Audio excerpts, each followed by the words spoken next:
Gender roots. We are all influenced by different cultural experiences, have our own personalities, likes and dislikes. With the help of gender roots, we are going to learn about the acronym called LGBTQIA+.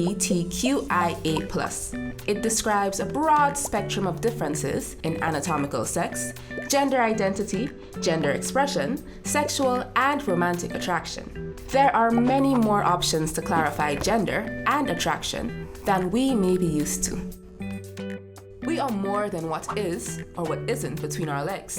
Anatomical sex is about what chromosomes and hormones one is born with, no matter how we feel on the inside. We can have female genitalia or male genitalia, but we can also be intersex, which means we have some of each or neither. Our chromosomes XX and XY are not solely responsible for the development of our genitalia. We can have an extra chromosome or be missing one. We can produce more or less female and male hormones, also known as estrogen and testosterone. Sometimes we can have a hormone imbalance. All of this influences how our body looks. We are born this way. If one of us feels the inside doesn't physically match the outside, we can talk to a medical professional. They can support us on the journey towards a life and body that matches how we feel. We can be cisgender, which means that we identify with the body we were born in. One of us might be a transgender person that was born in a male body, but feels like a woman on the inside, or vice versa.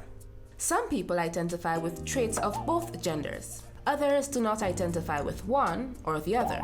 This is often described as being non-binary, gender neutral, agender, or gender fluid.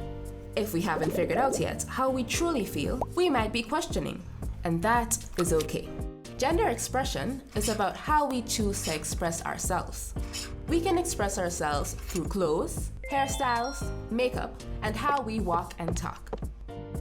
The spectrum goes from what we understand as society to be hyperfeminine, and what we understand to be hypermasculine, and of course, everything in between. Some of us choose to dress according to our mood, our personality, or for our own safety. For some, this might mean that they choose to dress according to society's expectations rather than how they feel on the inside. Sexual attraction is defined by who we are aroused by physically.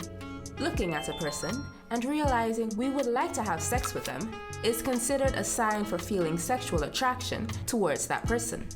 Romantic attraction is defined by who we have an emotional connection with. It can be based on appreciation for someone's personality, opinion, or support. Our romantic attraction can match who we find sexually attractive. However, this does not necessarily have to match every time. Being straight means we are romantically and/or sexually attracted to the opposite gender. Being gay means that we are attracted to the same gender. Gay is most often used by men who feel attracted to men, whereas lesbian is most often used by women who feel attracted to other women. If someone is bi, it usually means that they are attracted to two or more genders. This might be women and men, but might also be any other gender identity on the broad gender spectrum. Like so many others, being ace is described on a spectrum and ranges from feeling very little to no sexual or romantic attraction at all. Whichever way we feel, it is important to know that we can have deep romantic feelings for someone and want to be in a committed relationship, while at the same time do not feel sexually attracted to them or feel any sexual attraction at all. Everyone has to figure out for themselves who they feel attracted to.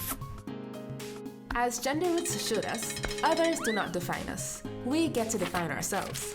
Whichever label fits us, or if we don't like to label ourselves at all, in the end, it is about us accepting ourselves for who we are and who we love.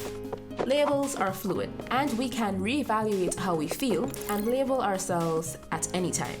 Being part or supporting the LGBTQIA+ community doesn't mean we have to fit into one of the letters. We all can be an ally and accept and respect others for expressing who they are and how they feel. We hope this video helped us all to recognize the broad spectrum of our differences and similarities, helping us to understand a little more of what it means to be our authentic selves.